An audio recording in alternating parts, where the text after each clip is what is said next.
Welcome to the True Strength Podcast with your hosts, Jeremiah and Tiffany Head. All right, guys, welcome back. We're excited to have you guys back. This is our third week, so we're excited to share some new things this week. Yeah, I'm going to just frame what we're going to be talking about today and just get us started. And then I think Jeremiah is just going to go off. That's the official plan on the computer screen. I'll open us up. Jeremiah goes off. When we named this the True Strength Podcast, it was very intentionally because we have seen one thing in particular be the absolute catalyst for all of the change and all of the things that we've undergone. It has so dramatically changed our lives, the way individually it's changed our lives. It's changed the way that we do business. It's changed the way that we function in our marriage. It's changed the way that Jeremiah competes. It's changed everything about us. And what it comes down to when you get to the root cause of what incited all of that change in our lives, it is absolutely the word truth. What we believe to be true, and it's at the heart of everything that we do. Every decision that we make, every way that we interact with people, every single thing that we do in our lives is dictated by what we believe to be true. The thing is, though, is that we are living in this world that is so inundated with lies about who we are, about who other people are, about what we're supposed to be, about how things are supposed to look. There are so many lies that surround us every minute of every day, from the day we were born until wherever you find yourself in your journey, whatever age you are, and it will continue until you die. We are surrounded by lies, so much so that it has become almost impossible for us to even recognize that we have partnered with and believed so many things about ourselves, about other people, and about God that are absolutely untrue. And so when we named it the True Strength Podcast, it is because we have come to see that what Scripture says is true. John says, you will know the truth, and the truth will set you free. There is absolute freedom. There is absolute purpose and value in everything that God has designed us to be. It can only be unlocked when we align ourselves with what is absolutely true. The truth, not any truth, the one and only singular truth. The truth about who we are, about who God is. And so today we are going to talk about what is true. Like, what did God design this world to be like? What did he design us to be like? What is his true character? We're going to dive into that because everything that we do in life will be dictated by what we believe to be true. And so we want to talk about what is true. Yeah. Yeah. So when looking at truth and false, we're going to start with this idea of a worldview. Like, how do we see the world? Before we start, though, we want to preface everything by saying that everything that we're going to talk about today, we did not find, we did not create, we did not just one day wake up and be like, you know what, this. We mentioned Jamie and Donna Winship last week, and just again, so this is something that over the last 3 years, taking their courses, being able to spend time with them, going to different events, learning from them, mostly just learning as much as we can from them. This is one of their main points that they have taught a lot of people, but in ours particular, I feel like it really stuck. Absolutely. This was like recognizing the way that we see the world, and that it's wrong. Yeah. Like that we see a false world. Yeah. It's not the world that God created yet. Recognizing that was the beginning of transformation for both of us. Yeah. Absolutely. Yeah. So we're going to go through it, but again, this resonated so much with us that we're just going to keep sharing it. And, but we are 100% give them all the credit for this. So we're just taking it and putting our fitness spin on it in sports world that we dig into. Because everything that we say will resonate with every vocation in the world, whether it's business or sports or family or doesn't matter. It can fit. We just immediately were like, oh my goodness, this is happening. So this is the fitness world. Yeah, this is the sports and fitness world. Like, we see this so clearly in the industry that we work in and with the people that we work with. Yeah. So we're going to talk about what we call a worldview. So, we'll start with this idea that there's basically two worldviews. There's two ways that we see the world. There's these two concepts out there. And really we participate in them unknowingly most of the time. We wake up, and the way we use worldview, the way that we would talk about it is it's your glasses that you wake up in the morning, and it's what we see the world through, right? It's our lens through which we view everything that we interact with. It's the lens through which we view God, ourselves, and others. Really, that's kind of like the three categories of how our worldview. How do we view those three things? Yeah. And even the way we view the Bible, right? It's even so much as like, how do I even look at that? And so it helps us. It gives us the evidence, and then we make decisions based on it. And we make a lot of decisions based on like who we are and what we believe. So that's when we say worldview, that's what we're going to be referring to. We may bounce around and use mindset every now and then, but we're going to stick with worldview because that's just kind of our terminology, the language that we use. Yeah. Yeah. So last week again, we talked a little bit about a false identity. I named my false identity, right? And That's right. And so this false identity is, it's born of this worldview that we're born into, right? This false identity, it's a conditioned pattern that originates, like you just said, from childhood. It's the things that we're told and we live through and we see it teaches us about who we are, right? It informs us about who we are. The bummer is it's almost always negative. It's informing us of all the things about us that are not true. It's all these lies that we start being told, and not because our parents and teachers and friends are trying to necessarily. It's just because they're also living in that worldview, and so it's the only way that the language that people know how to speak, and it's like it's not our fault. It's not anyone's really fault. It's just the world that we live in right now. It is the world view of today. Right. Right? Like it's just is. Right. And this false identity that we develop over time is a response. It's our natural human response to how are we going to survive in this world. So maybe teachers said things about us, or maybe our parents said things about us. And whenever people talk about us or tell us things about ourselves, so often we take that on as truth. Yep. And the problem with that is that the only person who can tell us who we are and what we were designed to be is our creator. But parents and teachers and peers and everybody that we come into contact with is actually always speaking identity over us. We do it to our kids all the time. As parents, the best of intentioned parents will still speak identity over their kids. Like, oh my gosh, you're so much. Can you tone it down? Or why can't you sit still? Like just simple things, or like, you are so dumb. I can't believe you forgot this thing, or whatever it is. Like it's not like big things necessarily. No. It's just things that we hear throughout our entire lives that we internalize and take on as, well, that must be the truth of who I am because that is what I'm being told. And so that's how our identity is formed. Yep. And we develop this false identity as a result of whatever it is that we've walked through and whoever has spoken into our lives.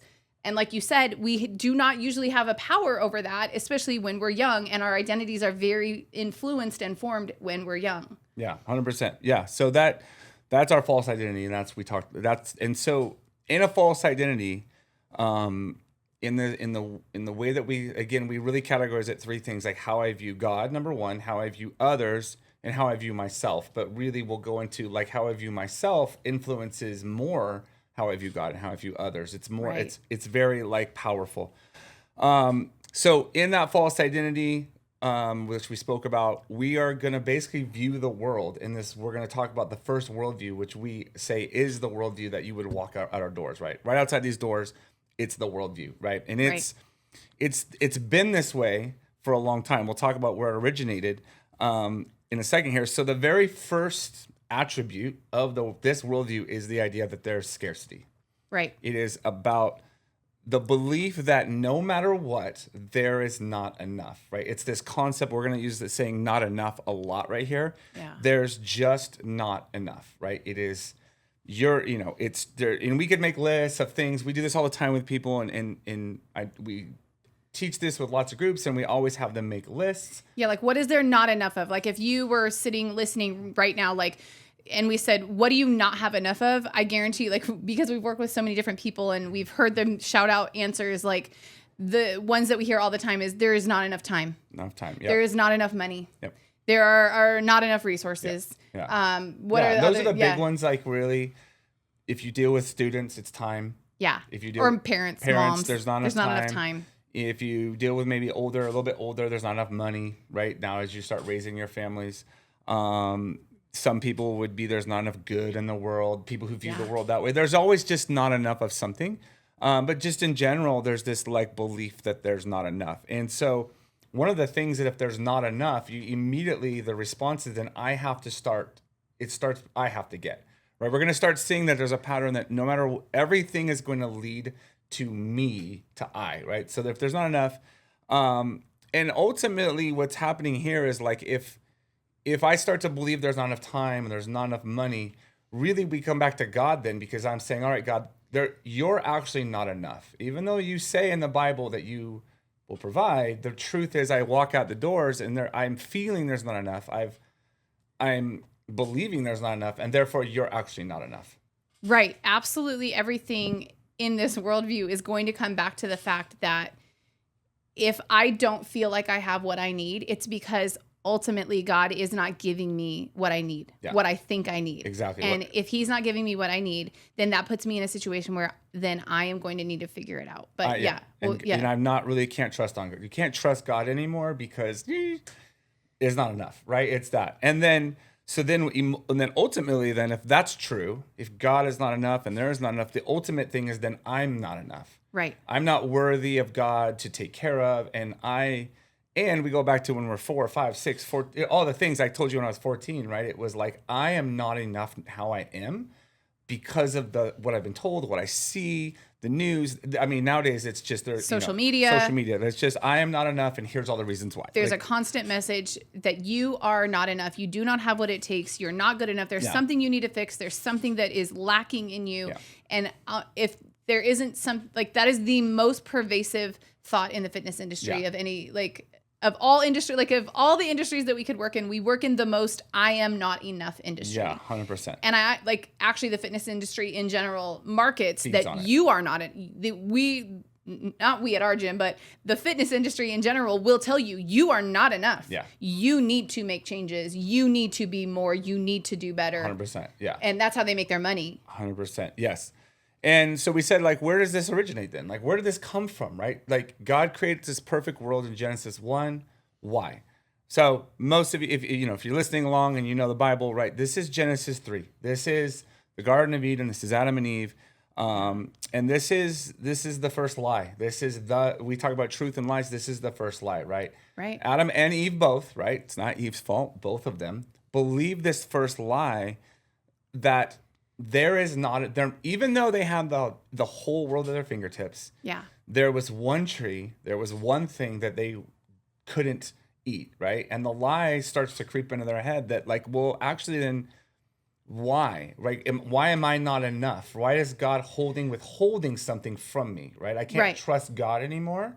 Because there's something that I don't have. And I think that I need it. And, according to this, I actually need this. Yes. I need to know. I need to have full access to everything. And if he's not giving it to me, exactly. Then he's holding out on me. He's not giving me enough. Yeah, and the lie, and the lie there is even though I have everything, I actually would be more. I need to be more, right? Because I'm not. There would be more. Oh, if you get to this, so they believe this lie, and immediately when what's going on there is we get the lie, is they have a wrong view about God immediately. That God is not giving them. God is everything. not giving them everything, even though He is, right? Right. And they have a wrong view about themselves, then I must not be enough because God is withholding from me. Right. And then they have the wrong view even about each other and the environment. Right. Actually, the environment isn't even enough because this one thing I need to get. So we see how it just starts to separate. We're going to see that as a concept too. There's separation.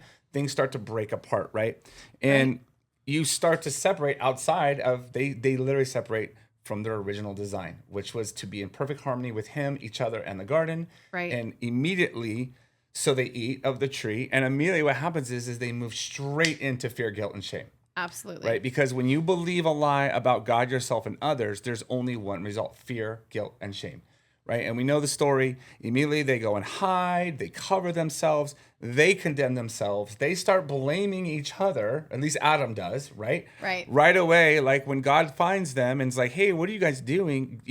Genesis 3:12, like Adam has literally said, this woman you gave me, she gave me the fruit, and I ate it. Like immediately, for the first time, they are now separating from each other, right, because of a lie that they believed, right? And so we see this is it. That worldview has now been landed.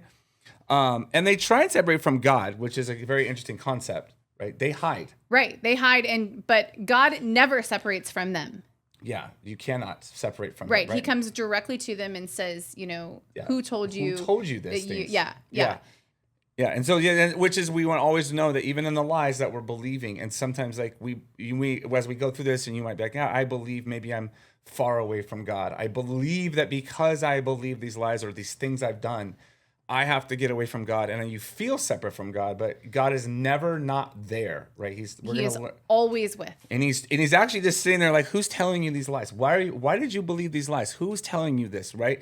Because he was always there to tell them the truth, but it's hard because they already did. So, they and he comes back, he covers them, he does all the things that he does, but it doesn't matter because now the damage has been done. This worldview has been introduced into the world.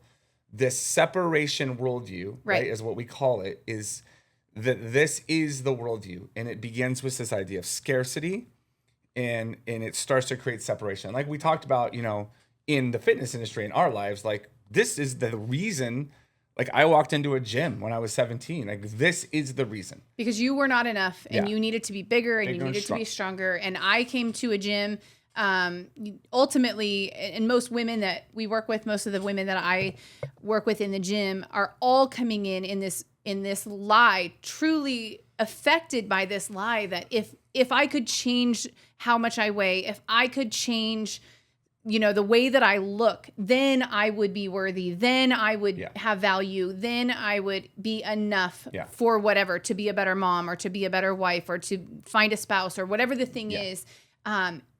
I promise you, everybody that walks into our door is walking in with this lie holding them hostage. In one way or the other, right? Yes. Either way, men, women, they do a little bit differently. We all have the different It lie. expresses itself differently, but it ultimately comes down to the belief that they are not enough and they need to do something to make themselves more worthy or to be enough. Yeah. And we're not saying, again, we own a gym. So we're not, and I compete. We're not saying that in the fitness and the gym it's not a bad thing. It's just the mindset and the worldview that we walk into it is already death. We're already stepping into a separate worldview from who we really are because we don't know. And like CrossFit's even crazier because the lie is even greater than that because the people believe that they're actually not even enough to start CrossFit. We get told all the time, I'll start CrossFit when I get in shape for it. And we're like, that is absolutely the number one thing that people tell us that do, like, I would love to come to your gym. I'd love to do CrossFit. It looks so much fun, but I have to become enough before I can walk into your doors. Be not enough. Yes. And And we're like, what do you think that we do in here? And I know that's like one of the lies, like that you've got to be, a games athlete to do CrossFit and you don't because we don't care. But this lie of scarcity that not enough, you're not enough, there's not enough is the first thing that we live in. The other thing that I just wanted to say, like in business, because we do run a business and we own a business, the idea that there is not enough when it comes to like running a business. One of the things that is interesting about our business is we do not market. I know, like, if you are a business owner or if you're a CrossFit gym owner, you might be like, that is ridiculous. We don't market. In business, there is the idea that there are not enough clients, and so we need to compete against each other for clients. Yeah. You need to come to my gym and do not go to the other gym.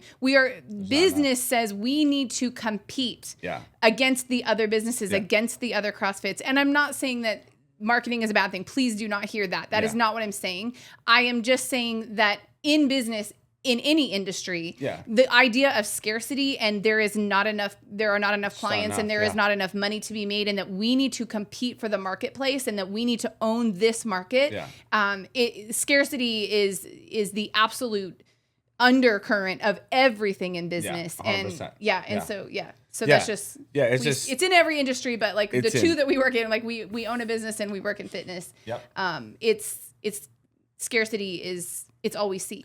It's it. And I think no matter what with this podcast, we will come back to this scarcity topic probably more than anything, because the not enough will always, I think it'll come back to everything we probably talk about. So, but we're going to continue through. So there's ways that we walk through with this worldview, because if we start with scarcity, and I believe it, right? I God's believe not the enough, lie that enough, there's not enough. I'm not enough. God's not enough, and others. And yes, there's if not you enough. believe that lie, then that has set your world into motion. That's actually set you on a path where now you're going to start making decisions. What's the action, right? Based on that fear that I am not enough. Yeah. Go. And so then it's all right. So the second one then the second attribute would be certainty, right? Like so now if the idea that there's not enough is true, then I must be certain. I have to be certain, right? I've got to be sure there's a certain way to do whatever it is that I'm after, because there's not enough. There's not enough resources.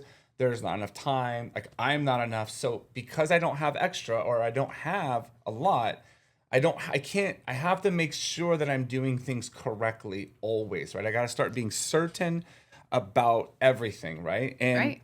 And it could be, in competing, right? Certainty comes down to like, am I doing the certain thing to get where I need to go, right? It's got to be certain, because, and we're going to go why that is in a bit, but we start to get this idea of certainty. And what happens is we get formulas. This is the formula for success. Right. Oh, this is the 10-week transformation program, right? Join our gym for the next 6 weeks because we have a certain program. And it will work, right? Which, yeah, not true. We don't believe in those things, because certainty is a lie. Yeah, it's a lie. There is no certainty there, and we're not saying that there aren't like there's science and there's things science and there's ways to do things that we can work. Yes, we know how to do things well, and like to work in the design of our human bodies and all of those things. But no, there is not one certain thing that will work for everybody. There is not a formula that we can sell to you that will guarantee results. Yeah, and I believed this lie a long time ago. Like, I was like, oh my gosh, if I want to go to the CrossFit Games, I've got to be certain about every minute of my day, and blah, blah, blah, blah. And I got wrapped up in certainty. And so because what we're doing is we have to be certain, because it's, again, I have to get what I want and what I need, because there's not enough, because God's not enough. I'm not enough. So it always comes back to, where does this start?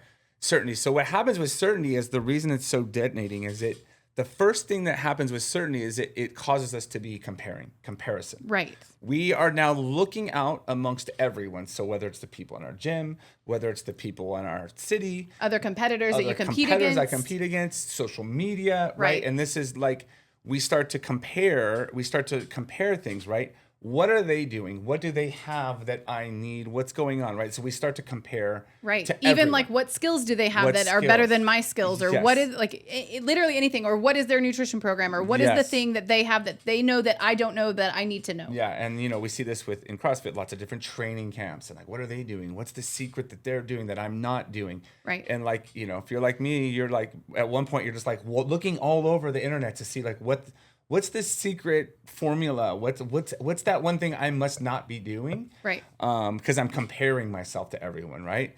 And then if I compare myself to everyone, then the next thing is then I start to compete with them for what I need, right? We are now in a competition for resources because there's not enough.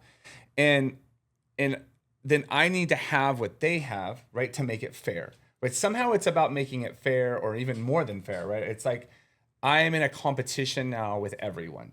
Like, everyone is my competitor now, which I spoke about last week a little bit. Right, because if there is not enough, there's a limited supply of whatever. There's only whatever it is. There's only 30 people that are making it to the CrossFit Games this year, right? And in your division, and I think I don't know, is it 30? I don't know. 30, yeah. Yeah. So there's a limited number of spaces, and so you have to be comparing yourself against everybody else. You have to be looking around constantly, and you have to be competing against them, and you have to be doing everything in your power to make sure that you are better than them, because there is a limited amount of spaces, and it's this constant cycle, and it's not about like just me seeing what I can do.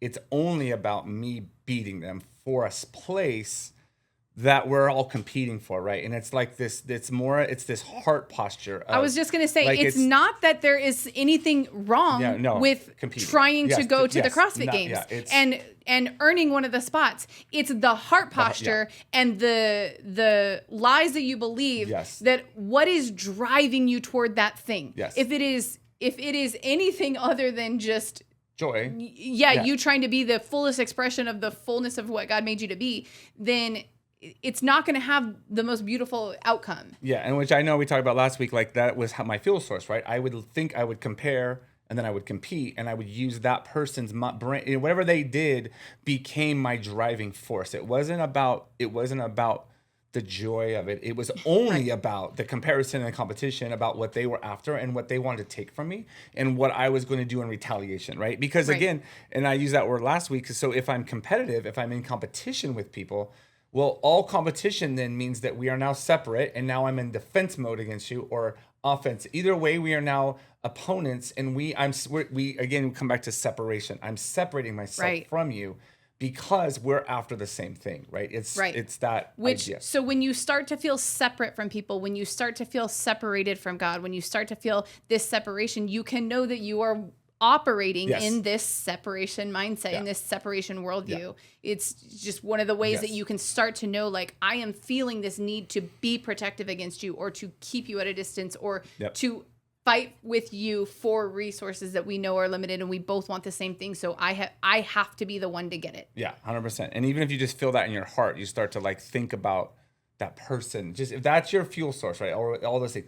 Your separation from them, right? And again, we're just pulling away from, we're going to get to like the truth, the trueness of who you are. We were not designed to be separated. No, and not trying to compete against each other for limited resources, right? We're not like, we weren't designed to do this, right? Yeah, but we'll get to that. Yeah, we'll get to that later. So what happens with certainty too is the last thing we'll talk about real quick, is that like when I'm trying to be certain, it leads to two things really.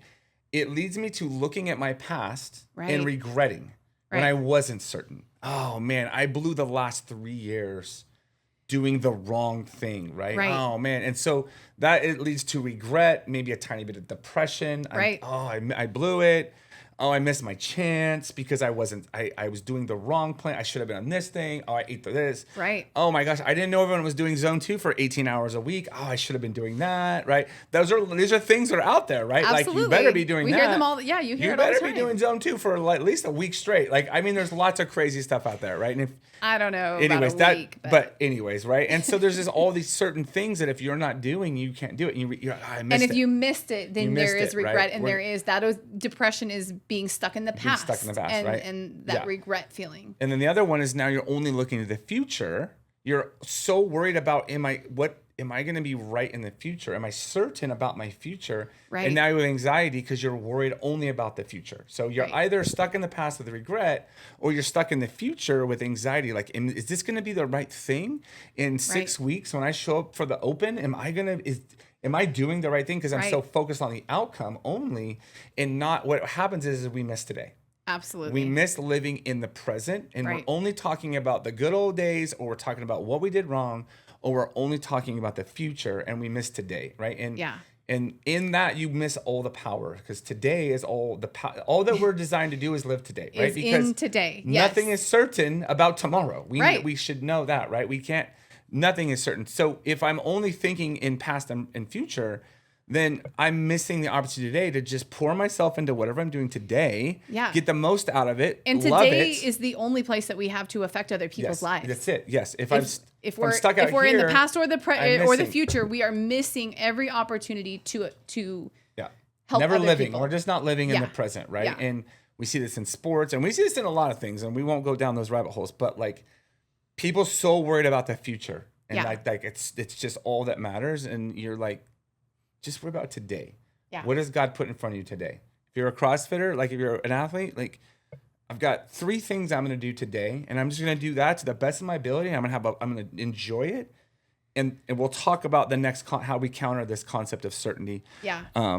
So moving through that, right? So now we know there's not enough. I've got to be certain. So what now leads to that is this concept of perfection. Yeah. I cannot fail, right? This is like, I better be perfect at the thing I'm certain at, right? Yeah. I better be perfect because, again, I'm fighting for spots and fighting for resources and I'm fighting and we're at war. And so I better be perfect because there is no room for failure in this world Absolutely. of scarcity because, again, I might blow it. There's no time for Nope. failure.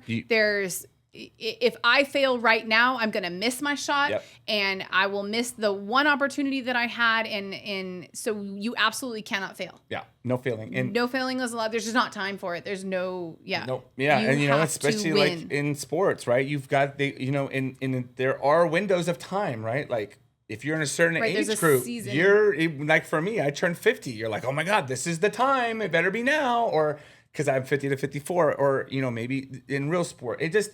So there's this idea that I don't have time for failure, right? And then we even believe kind of like God's up there sometimes, like, oh my gosh, you missed it. Yeah. Like, I gave this to you and you blew it, right? Like as if Right. God has this idea, and so those are all lies, right?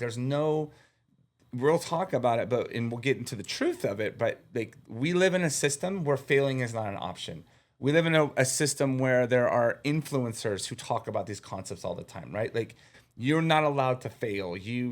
It's just a sign of weakness if you are a failure, right? And the biggest, and what happens is because we live in this idea of being perfect or we can't fail, we put more responsibility on ourselves. It's up to me Right. to make sure that I don't fail, right? It's me, me, me, me. And it starts to cause more separation because you start to push away from others because they might cause you to fail. Who's the person in your life holding you back and making you fail, right? And so, or still fighting, going back to certainty and scarcity. Everyone's in a fight, so we're just pushing ourselves away. Yeah. And we start to give the identity that now I have to be the perfect husband, or this is outside of the sport, but perfect husband, perfect wife, Perfect mom. and then we get the opposite where people use the opposite and they get another false identity that they're not perfect mom, but it's still Right. They're trying to do that perfectly. They're trying to be the not perfect person perfectly, right? It's like there's Right. so much false that they start to get wrapped up in that. But the biggest thing is that if we believe that if we fail, then that's our identity. We are a failure. Right. I am a failure, right? Right. I failed.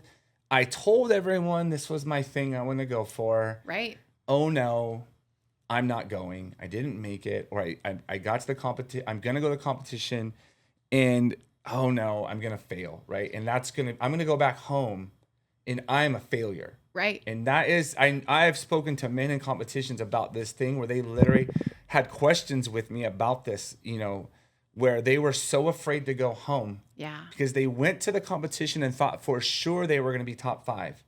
And they were in the bottom 5. Right. And they didn't know what to do when they were going to go back home and deal with who they thought was Right. going to care. They were coming back a failure, and it was destroying them. You can visibly see it Yes. at competitions. Yeah. You will watch people drop out of competitions. Yeah. And that's the thing is if we are living in a worldview, in a mindset where perfection is required and failure is not an option, then it leads to two things. One, you will just absolutely stop pushing for your potential. You will never push far enough to allow yourself to fail. And therefore, you will never become the fullest expression of the athlete that you are or the business person that you are or whatever it is because you're not willing to push yourself all the way to the edge of what you're capable of. Yep. And so you will be held back for your entire life because you will not go into failure. Yeah. And we see that in the gym on like heavy lifting days. Yeah, they won't. But we also see that in competitions a lot. Like that is a very, very big thing. As soon as people will start to get to the end of what they're capable of, suddenly they have an injury or suddenly they have to pull out of the competition. Like literally stopping themselves from failing and therefore stopping themselves from ever fully reaching their potential. So that's one of the outcomes of making perfection something that is required. Or it's like you said, it's that you will become a failure. Yeah. You will begin to identify yourself as a failure. And so therefore you will stop pushing because you don't want to be a failure. Yeah. You won't even allow yourself to be you never want to be called a failure and you never want that to be, or you already have been. And therefore it has defined you and you will no longer go and push your limits again. So either way, you stop. Yeah. It stops you. Perfection will stop you one way or the other 100%. because there is a limit to how much you can fail if perfection is the goal. Yeah. Because if you're going to get identity from it, as a failure, that's so hard to live as, right? And so for sure, we could go on and on, but so many times I've tried to get people like, hey, like you love CrossFit, you should try to go do this competition, like you love it, and the answer is no, because at the core of it, there's a fear that they either won't qualify and they don't want that to happen, or they'll get there and they won't be prepared and they'll fail. And it's a fear. Failure produces fear, and fear will stop you always. Yep, always. You will never become. You will always, and it creates mediocrity, right? Yes, it just creates mediocrity. You will never be the fullest. What if I just kind of cruise by with life and it never fail? I never try. I never do those things that's in my heart, but I won't be a failure, and so therefore I'm comfortable. Yep. And you get comfortable, and God didn't call us to be comfortable. Like he never is in the. I never saw a verse. I haven't found one yet where Jesus like just go be comfortable. Like I haven't seen that one either. No, I haven't. All right, so moving through. So we've got if you're walking through this worldview, there's scarcity, you're certain, you're perfection. So there's an outcome now that becomes the final outcome is you are going to be self-protecting and self-promoting. It now becomes all about you, right? It's up to me now to either protect from the world or for me to like promote myself to the world, right? I've got to get big. I've got to get bold. I've got to get loud.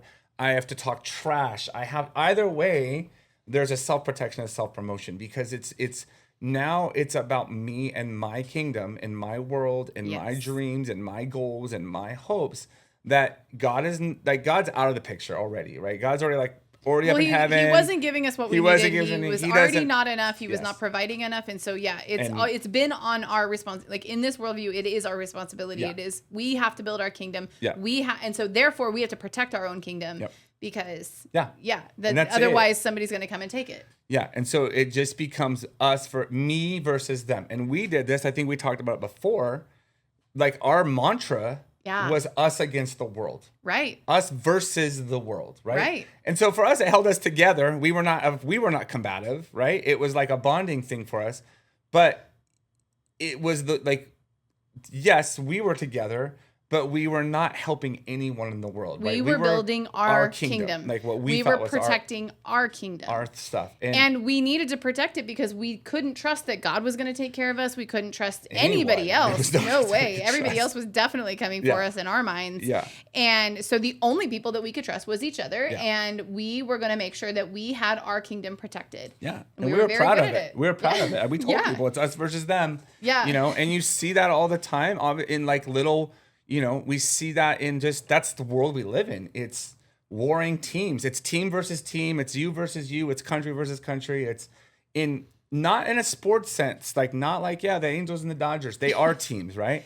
But it's that we formed these identities around these concepts that now we're actually in our hearts against these people, right? Yes. It's not like that's what it comes back to is a heart posture. It comes back to what is driving us and what is motivating us and what is burning inside of us or what is being grown inside of us. It's that heart posture of separation. Yeah.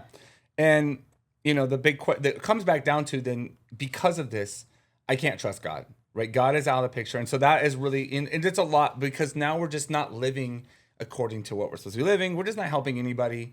We might be growing a kingdom and we're going to be successful. That's the crazy part, right? We talked about this yesterday. We're not saying this doesn't work in this world, right?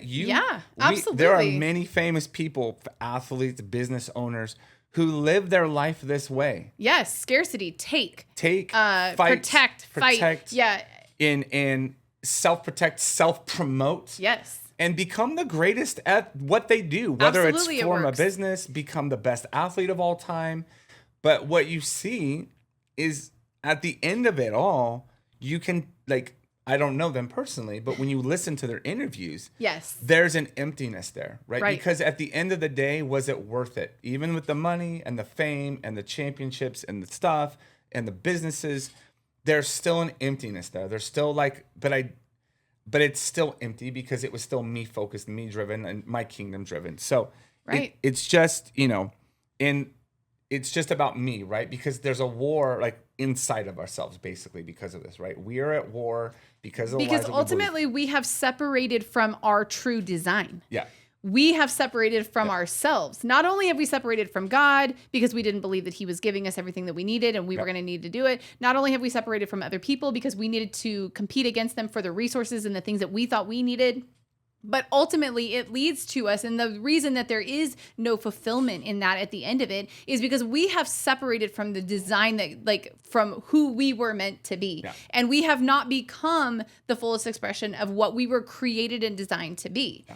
And the world was not created to operate in this way. No. But sin came and lies came in and corrupted what was true. Yep. And we have lived so blindly in this world of lies that we're literally blind to it. Yep. We literally don't even, if we aren't paying attention, if we don't get honest with what is actually going on in our heart and in our mind, we will live this way forever and not know any different. And it's all that we see and all that we know. So it's all that we think that that's all that there is. But Jesus came to bring another way. Yeah, 100%. Yeah. So, because to finish off this is, there's only really two results of this.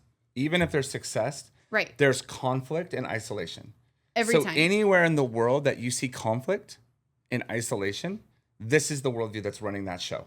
Absolutely. And it's in sports, it's in the gym, it's in competitive fitness, it's in politics, it's in churches, it's everything. It's conflict and isolation, because it only produces conflict and isolation, which is death, right? Yep. When it comes to God and what we've been called to do and how the world was created, he never created conflict and isolation, right? It was perfection in the Garden of Eden. Genesis 1 was perfection.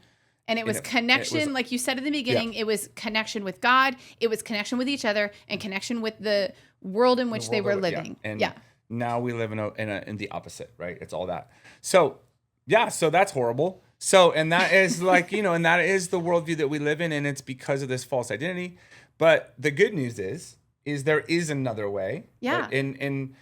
And this is, the kingdom. What does the kingdom look like? We talk about the kingdom of God. Jesus says it in the Bible, repent, the kingdom of heaven is near, right? And we'll go down that road a long time, but like it's now, right? The kingdom is now. Right. Jesus came to bring the kingdom. He came now, right? And so in looking at like this, we said Genesis 3 was the fall, right? The introduction of the separation. That was the separation. Like that's where we separated. Yeah. From God, from each other, from... Yeah, and the next one we're going to look at, I believe we see in two places in the Bible. We see where it was original, this new way of this actual like connected kingdom. We call it the connected worldview. The kingdom of God was Genesis 1. Right, that's how God created it. Yeah. He made it to be connected. He wanted to be in close personal communion with his creation and with the people that he made, and that's how we were designed. Yes, that was the original blueprint of humanity, right? Yeah. Perfect connection with him, each other. Yeah, like you just said. So we saw that, and then, Genesis 3 happens, and now we have history that's just promoting this for thousands of years. The empires grow, and they rule with this separation worldview. Yeah. And so we're going to move into a connected worldview, right? Now then, and we're going to talk about this, that Jesus, I believe, brings this back, and he lays out the blueprint for like, this is the new way, right? Which is the old way, but it's the new way again. But it's been restored. It's been restored. Like Jesus brought restoration. Which is what he did. He brought restoration. Reconciliation and And so in order to do that, one thing is like, we're going to talk about this new way, and what we're going to dive into this a little bit at the end is, in order to see in this way, though, we have to be in a true identity, right? We actually have to know who we actually are, because we can't just make a decision to go, I'll just see the world differently. Right. Because you can't, because your identity has been given so much that lies that you believe are who you are at this point, right? I believe this about myself. So because I believe there's not enough and all these different things, I've developed a false identity, like I said before. And that person can't just decide to love people. Right. One of your biggest questions was always like, how? The Bible says love your enemy. That's crazy. Yeah, like, I never that's understood not even possible. that really, because Yes, because I didn't get it. Right. Because so many people were my enemy. Right. And I was so like, I don't get what he's saying. And you said in the last week, you said something like that somebody living in their false identity cannot bring healing to somebody else. Cannot. One of my favorite things that Donna Winship says all the time is you cannot give what you don't have. Exactly. You cannot give away something that you have not received. Yep. And so unless you have received healing and unless you have let go of the lies, you cannot bring healing and restoration to anybody else either. And you can't just decide to change too. Like it requires healing from the inside. Yeah. You can't willpower your way into being a different creation. Which we see in churches a lot.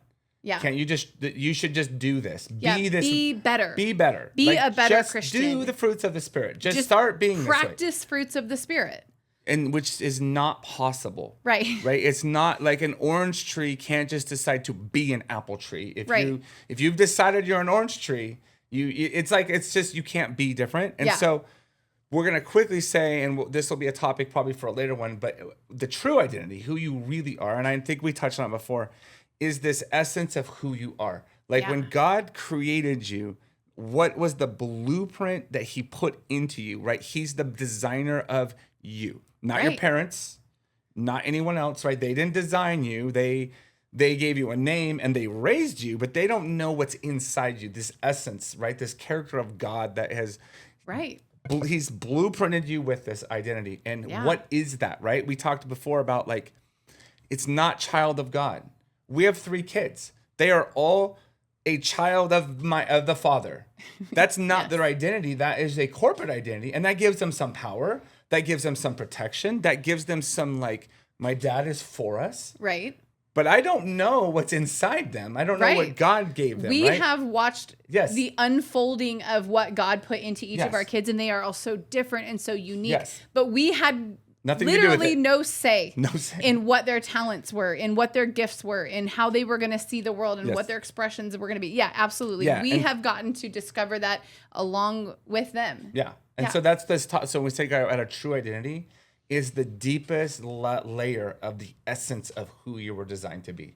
Not a group identity, not a Christian identity, not a we are this. Those are all true. Yes, we are. And there's power with that. Yes, absolutely. We have power being children of God.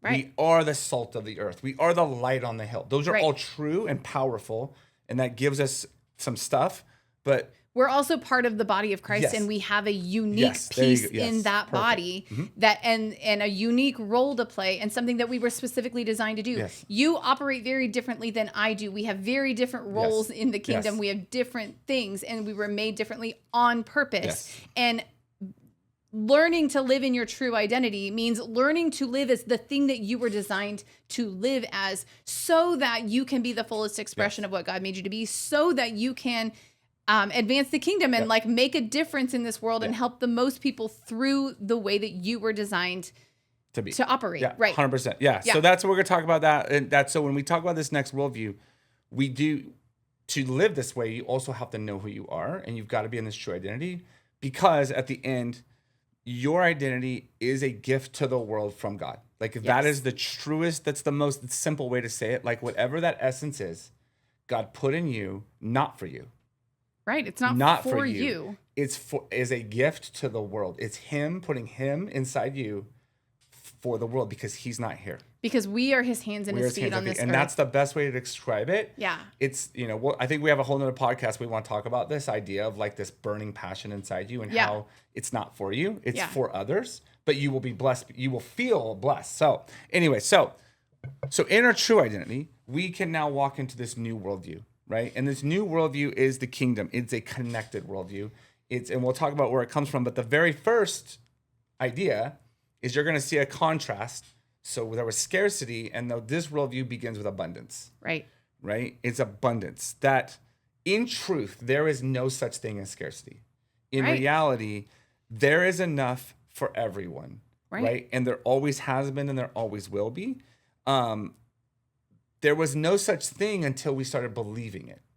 In scarcity. Humans can create scarcity. That's a fact. Yes. So we're not saying like, oh, there's not scarcity in the world.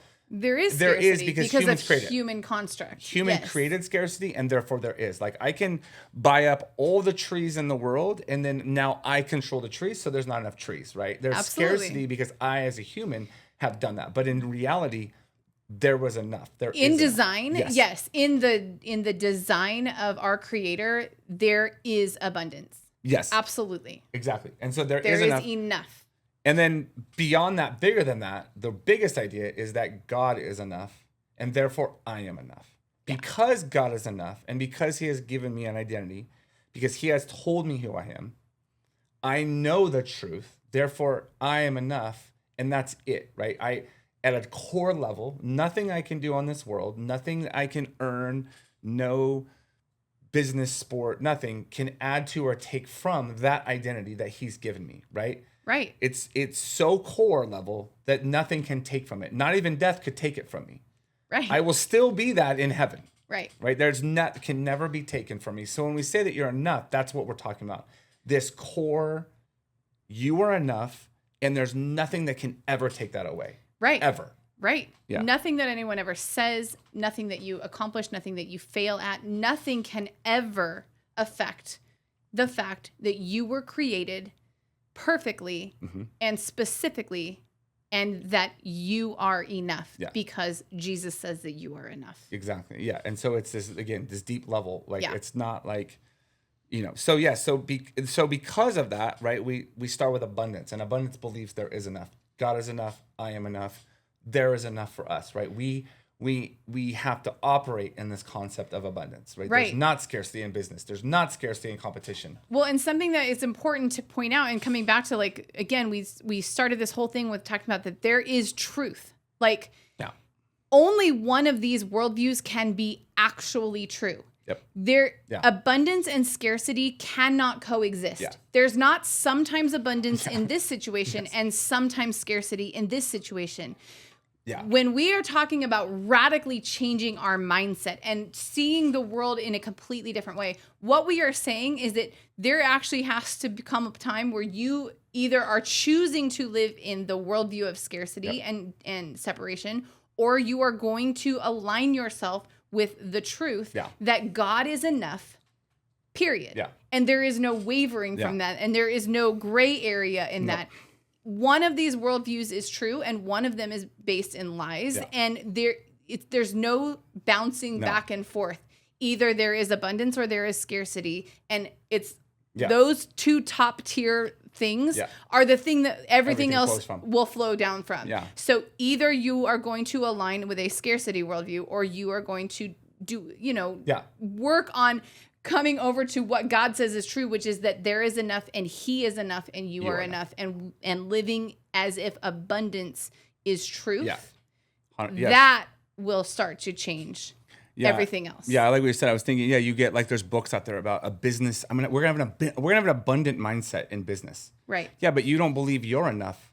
So you're not living in you're not living in abundance, right? You can't just, like you said, you can't just be like, we'll have an abundance mindset in this business. Right. But in our marriage, we won't. Or in my, whatever it's all or nothing here, right? Because Yes. you can't just fake an abundance mindset if you don't believe it at a core level, right? This huge level that there just is abundance, right? And when we reopened this gym, we came in at a wild, like, hey, God, we're just going to trust that you're enough and that you've given us what we need and that's enough, and we're going to move. Yeah. And that and that you will come through on what you say, who you say you are, and the character that you are, and that you will be faithful, and there will be enough. And I think the one thing that is a lie about abundance is a lot of people think of abundance, they think of excess. Yeah, abundance is not more than enough. It's not more than enough. It's just enough. It's exactly enough. And because it's enough, it also doesn't mean it's going to be easy. Right. It just means that in fact, it's probably going to be challenging, because he's going to give you exactly what you need to accomplish the task for today. For today, right? So not abundance and overflow for tomorrow. It's like the manna in the desert in the Israelites. It's just enough for today. It's abundance for what I need you to do this minute, and then trust me for tomorrow. New abundance tomorrow, and new abundance the next day. It's not extra. It's not 10 years from now, right? And so it just means, like, I think too often everyone that's a Christian thinks like that it should be easy. Oh, there's abundance. God's gonna guide us with abundance. It should just be easy. No, he's like filling up your car to go run on. He just filled up your car today, right? Your gas tank. Right. He wants you to run it to empty that day. Yeah. And you'll wake up in the morning, it's gonna be filled again, right? But we live in like, anyways. So we believe that, and the reason that. So again, we said this with Genesis 1, but Jesus shows up in John, and he gives us this idea, this metaphor, and he says in John 15. Abide in me and I in you, as the branch cannot bear fruit itself unless it abides in the vine. Neither can you unless you abide in me. I am the vine, you are the branches. Whoever abides in me and I in him, he bears much fruit. For apart from me, you can do nothing. And so we believe that this is the reconnecting, right? This is Jesus saying, hey guys, all that separation and worldview stuff, I'm back. Right. And I've reconnected you. Genesis 1 is back, right? It was broken. I've reconnected it. And so if you abide, which there means, is enough. Right. Like, abide means to stay connected to the source. And and if you abide, he's saying, whoever abides in me bears fruit. But apart from me, in the separation worldview, you can do nothing. Right. And that's what we see. The separation worldview produces death, isolation, and conflict. Nothing. You're not abiding. You are living separate from God, yourself, and others. Jesus says, guys, it's very simple. Stay connected to me. Right. And you will bear fruit just because I'm with you. There's abundance. Perfect. So Jesus is laying out this new worldview. Again, this is how we see it. And so we're going to keep moving through. So again, if that's true, which we do know is true, abundance is true. Right. Then the counter then to certainty is mystery. Right. If the world says certainty, we say Jesus in the Bible says mystery, because in reality, everything's a mystery. Literally everything is We mystery. have not figured really anything out ever. It's all a mystery. God is a mystery. We are a mystery. Life is a mystery. Like all of it is this giant mystery, right? And if we talk about like, if we said love, hope, pain, we can't actually really say what those things are, right? Because it's a mystery. Right. And so mystery, we want to move, if we know that we have abundance with God and he's doing the work, we then can move into mystery. We don't have to have certainty. We don't have to be certain about a business plan. We don't have to be certain about a training program in order to make it to the games. It's not saying that we don't have to work. Yes. It's not saying that we don't have to put in effort and do everything that we can do to go toward whatever it is that we feel like God is calling us into. We're going to work hard. We have to work very hard, but we do not have to be certain. We can trust that in his abundance, God is going to work the things out or lead open the doors that need to be open or do whatever he needs to do in the mystery of how, like, whatever it is his plan. Yeah. We can flow through that with him, not needing to know the 10-year plan, not needing to have the 20-year retirement all detailed out and ready to go. Again, not that those things are terrible. It's just that God is calling us to live fully today with what we have for today, and then to just keep moving in the mystery of what he has for us. Yeah, because in the end, the outcome doesn't matter. The outcome doesn't give us value or identity. Right. Whether I make it to the goal of getting to the CrossFit Games or whether your business is $1 million business or it fails, those outcomes, either outcome, good or bad, is irrelevant.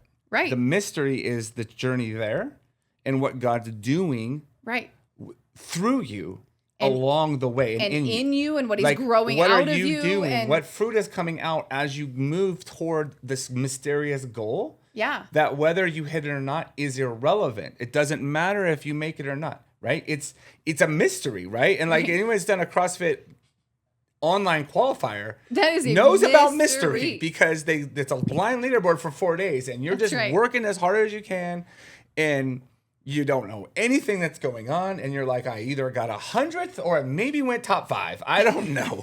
It's and that can be crazy. That was the true story of you at semifinals. Yeah, and like even now in knowing what I know, that wrestle in your mind of mystery is so hard because you have to grind and fight not knowing the outcome. Right. In like we talked before, but if I need to know the outcome, I could freeze. Yes. I could be like, well, it's going to be worth it. Like, what if I work this hard and I don't make it? Right. And that stops a lot of people, right? Yeah. What if I do all this and I don't make it? What This if I is worth open it. this business? What if I take this loan? What if I go back to school? What if I do whatever the thing is That's in your heart. Yes. That God's put there. Yes. What if I try to write a book? What if I like whatever the thing is? What if we start a podcast and nobody listens? Okay, whatever. Like yes. So but along the way is the today is all that matters. Right. That day is all that matters. And so releasing yourself of certainty and diving into mystery, right? And we're wired for this. Humans are, I know men specifically, we are definitely wired for adventure and challenge and mystery. We know that through studies of boys, for sure. Yeah. That's why video games are designed the way they are. It's not off topic, but like we're designed for mystery and adventure. Right. And when we look for the safe way out, we're actually like going against our design. Yeah. God didn't design us for certainty and boredom and mediocrity. Right. He designed us for mystery, adventure with him into the wild unknown, right? Because that's where he is. He's wild. Like Jesus is calming storms in the middle of lakes because he's just like, guys, relax. Like I'm here. So in line with the John thing, right? He doesn't say this, but when we look at the vine and the branches, a grapevine is mysterious. There's no perfect path, right? We just saw a vineyard a while ago, right? Yeah. At a wedding. And it's just this. It's wild. It's wild. It goes in a million different right? directions. And yet, as it follows its design and as it just continues to grow in the way that it's growing and moves towards different sunlight or whatever it's moving towards, we're not farmers. No, I don't know anything about it. But we saw it. But it is able to grow wild. And according to its design. Right. And not certain. Right. And it's not worried about it. It's not worried about the perfect path. It just grows along the vine and so we want to move into mystery. Yeah. Free to move into mystery, right? And so if that's true, so if I know that, okay, I'm gonna embrace mystery. I'm gonna throw certainty out the window. Yeah. Then obviously perfection gets thrown out the window and we move into fallibility, right? Failing, not only is failing okay, it's the most necessary part of life, right? Yeah. Only when we fail is the chance to learn and grow. Without failure, you cannot grow. That's the only thing that we know is true, right? In sports, this is it. Yeah.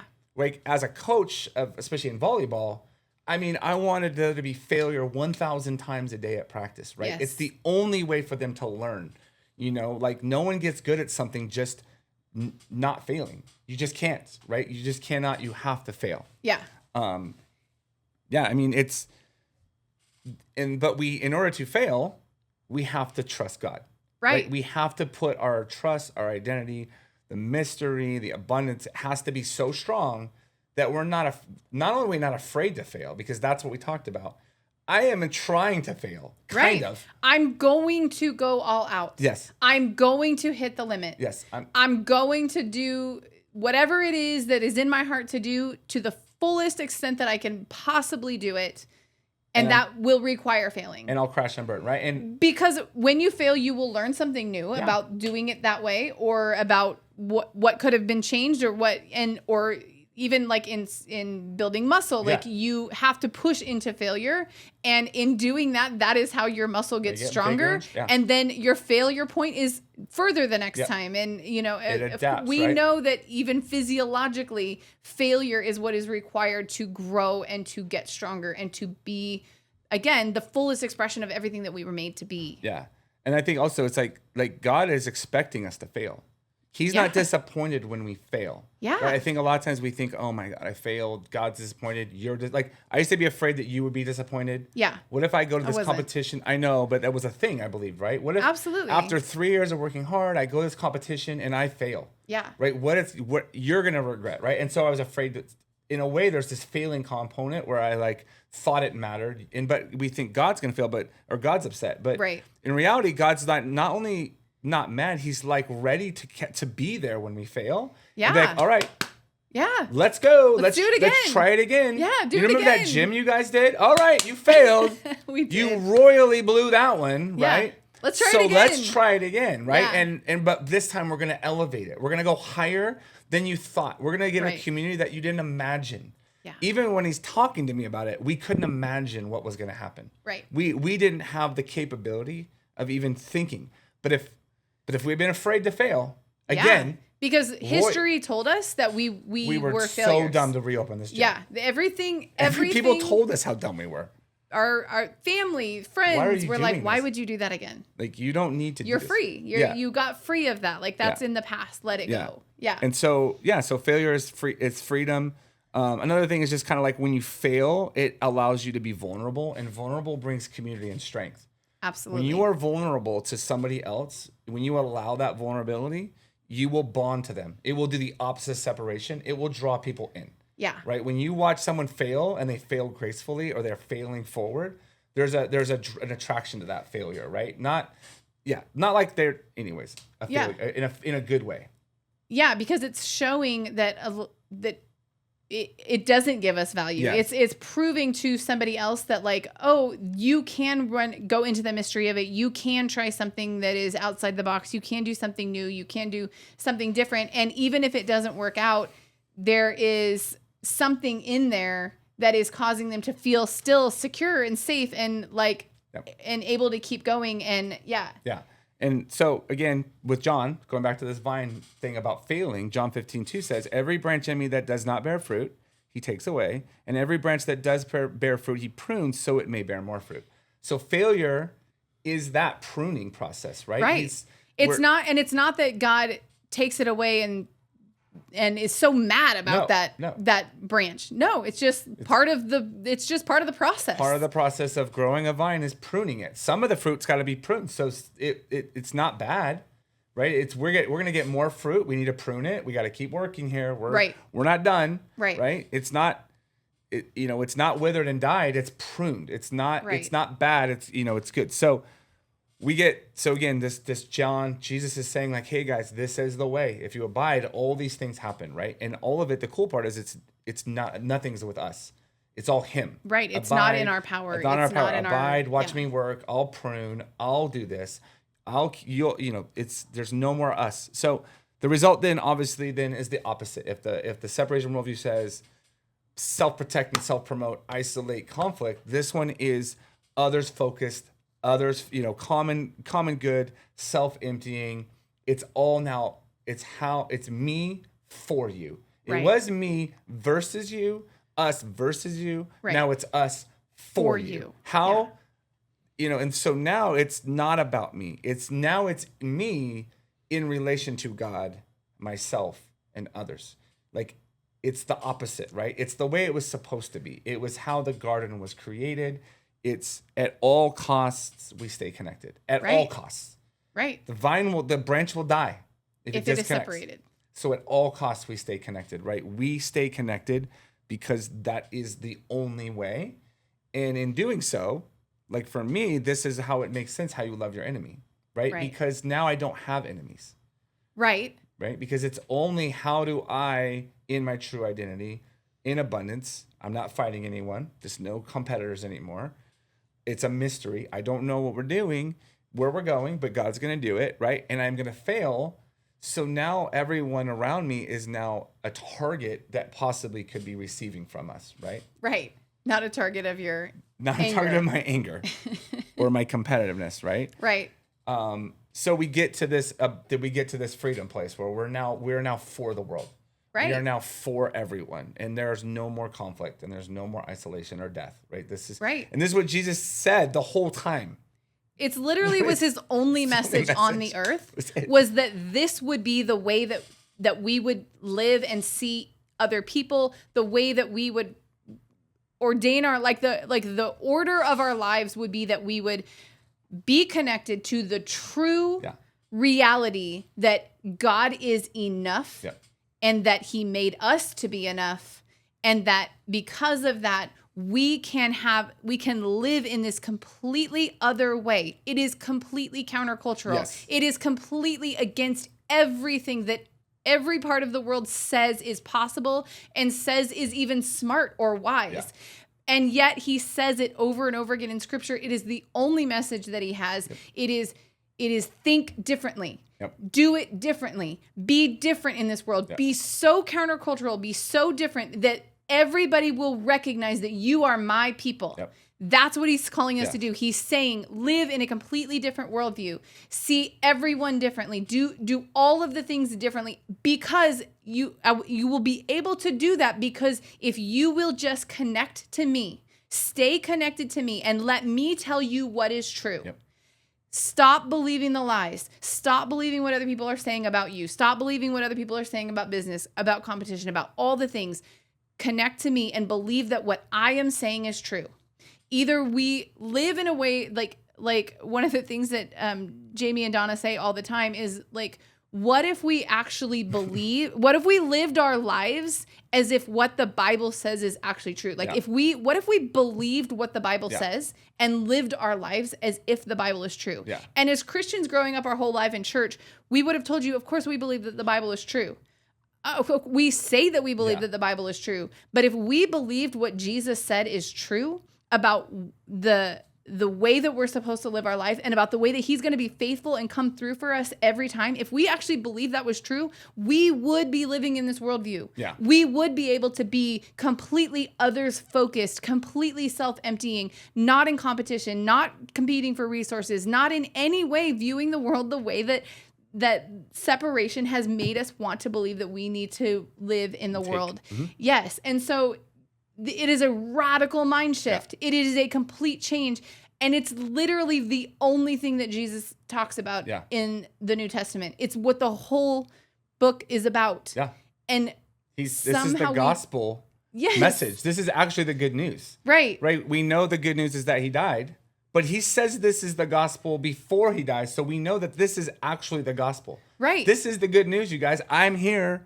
Everything's different. And because he died and rose again and created, like, did away with that sin, that separation that sin created, because of that, we have the ability to live in a connected worldview. And we have everything that we need in order to do it. We just have to choose to do it. Yeah. With the belief, right? Who yes. we are. And we have to believe what is true, what God says is true. Yeah. Yeah. And just kind of like last thing here with this worldview, kind of like, how does this play out, kind of these four things in sports or in competition, right? And I just, real quick, like, because I know who God is and who I am, right? This fact, this truth, right? Four things. One, it starts with trust. I can trust in God. Right. Because his abundance for every aspect of my life, right? And it really starts with that, I think, because in the other separation, scarcity mindset starts with, I can't trust God. Yeah. And if you can't trust God, then that whole worldview falls. That's it. And I think it's really important to say, like, I spent my entire 45 years of life as in church, and I would have told you I believed in God and I trusted him, but I did not live my life as if I trusted God. Yeah. I absolutely put all of my effort and all of my energy into making sure that I was taken care of through my own self. You have to get really honest about what you truly believe about God. Yeah. That's step one. Yeah. Like, that's the starting point. So one is I trust in his abundance. Yes, so and when you trust, you get abundance in every aspect. And because it's not one, like we said, it's not like business or this, it's all of it, right? Right. So then two, I can have peace. Because I have peace in the mystery, right? And that's the thing that we have to have, is there's a peace to the mystery. I don't need to know the future. I don't have to have certainty. Right. There's a piece to that. Like, I'm just walking with him. He's one step ahead.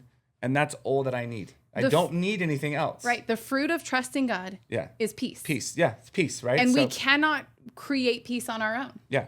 We cannot develop peace in our own lives. Yeah. And when Jesus walked around, he was always at peace. Yeah. He was a person of peace. Like, he brought peace to every situation, right? Right.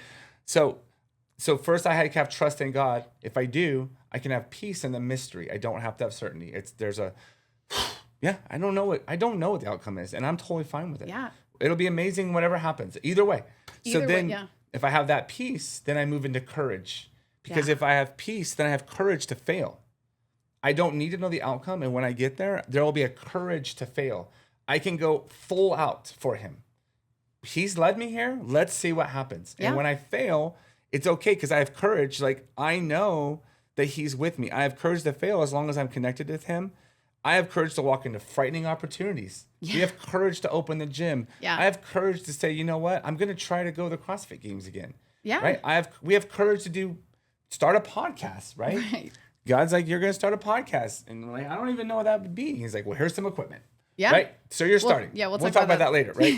That was so crazy there's trust, there's peace, and then there's courage. Yeah. Right. And then if I do that, there's only one outcome. And then I am literally living a life surrendered to God, focused on others. Yeah. Because when you have trust, and peace, and courage, you're free. You Jesus says, or Paul says, you cannot even die. Right. Right? You are free of everything, right? You cannot die in this world at all. We're free, right? And that when we let down that defense, then that's what we're like. There's a freedom in that. And so again, to finish up John 15:8, by this my Father is glorified, that you bear much fruit and so prove to be my disciples. Yep. Right? The fruit of this way of being provides nourishment for everyone. The fruit is not for us. Right. It is not for me. It is not for us. Like your passion, the thing is not for you. It is for them. Right. The fruit is for them. Yeah. I truly believe that if you're operating in your true identity and you are bringing everything that you have that God has put in you out into the world, the fruit of your life, if you're operating in that way, of course you are going to be experiencing joy and peace and love and all of the things that we want to experience. But what you said is exactly right. Fruit is not for the vine. The fruit is to be experienced by everyone that comes in contact with the vine. It's a beautiful expression of what is coming out of the vine, but the fruit is for others. We were designed to pour our lives out for other people, to impact other people, to bring joy and peace and hope and love and light to the people around us. That's what we were made for. And if we are operating in our true identity, and if we are living in this worldview, that is the only way that can be accomplished. There is no other way. You can wrestle that through, because I feel like we have wrestled that through for several years now, because it feels like everything in you is going to want to be like, yeah, but in this area, I need to hold on to this control, or in this area, I do need to fight for what is mine. But that's not what Scripture says. Mm-hmm. Scripture says all one way or all the other way. There is no like middle ground on what is true. And so wrestle that out. Like that, it's something that I would highly encourage you, like, start to think about the way that you're viewing the world. And when thoughts of scarcity pop up, or when thoughts of I need to get for me, or I need to whatever, when those things start to pop up, start to question that. Where is that coming from? Why is that the way that I am seeing this situation or this experience? We've been wrestling through this, and the more, and the more that we dig into Scripture and to God's word, and it just becomes more and more clear. Take everything that we say back to the Bible. Like we're not pastors. We don't know we just know what we've learned. We know what we've experienced. And this podcast is because of what we've experienced, but we will take it all back to the word of God and dig in it for yourself and take it to God and ask the questions and continue to wrestle this out, because this is a really difficult mind shift. But it is where freedom is found. You will know the truth, and the truth will set you free. Freedom is what, that is how we're supposed to live. Jesus came to bring freedom. He came to bring connection back. And in that, he came to bring the ability for us to impact the world around us because of the way that he designed us. It's the most beautiful and amazing picture that starts in Genesis and goes all the way through the entire New Testament. And it's so powerful.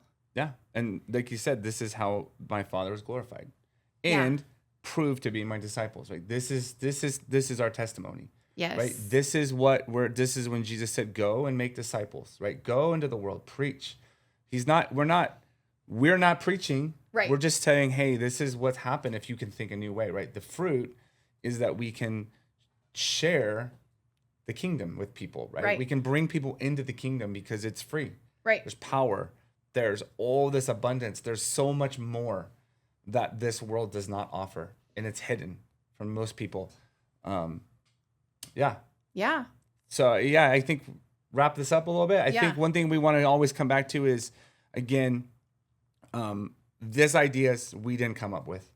there's no way that I would be smart enough to come up with this as far as Right. like, this is not, but Jamie and Donna Winship, Yeah. you know, they're the ones that presented this to us. They have an amazing website. They have an amazing team. Amazing resources. And it's called Identity Exchange. Yes. So if it's something that you're like, man, I would love to know more. Right. You go to the website. You can search. They've got courses you can take. We've taken them all. Bible studies. They have so much on YouTube and yes. free resources. Free. And a lot of free stuff out there from them. And we're not in any way affiliated with that. Like they literally they have changed our lives. Yeah. And we are so blessed by them. And we have taken many courses and we've, gone and seen them speak and we've gotten to speak with them a few times. And we just appreciate them so much and love them so much. Yeah. And so we would always want to point anybody back to them that these things that they taught us were so life-changing and so transformational for us. Yeah. So always go. Yeah. We're not, it's not about us. It's not, and then Jamie and them would say it's not about them either. Right? It's about Jesus. Everyone would say that. Right. But we're going to tell you who's smarter than we are. It's definitely them. It's them.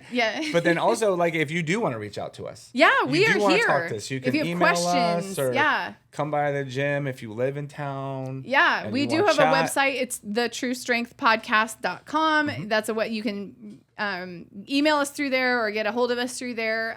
But we're on social media, we're here on Instagram. We, follow us on Instagram, follow us on YouTube, ask questions anywhere that you can. Like we are here, because we want to bring this to everybody. Yeah, this is it. Yeah, this is why we reopened the gym. Yeah, this message is actually it. Yeah, like it was. We love fitness, but how do we get this message out to the world? Right. And that's also why this podcast started. So So anything, any way that we can help you guys or help in thinking these things through, we're here. Yeah. That's the purpose. And we're excited to keep talking things through as more, as we keep moving through, we'll just keep sharing different things that we've learned with you guys. And eventually our goal is to bring guests on and talk these things through with people in the fitness industry in different places. So anybody that's interested in coming and talking with us, that would be amazing. Yeah. Honestly, we don't know how to do that yet. We haven't got that far yet, but we don't know how to have a guest yet. But it's a mystery and we'll move into it together. And that's usually that's how we do it. Exactly. We never know what we're doing, but we'll figure out how to have a guest and then we'll be excited for that as well. That's it. All right, that's it. Yeah, we will be back next week. That's it. Thank you. Thank you.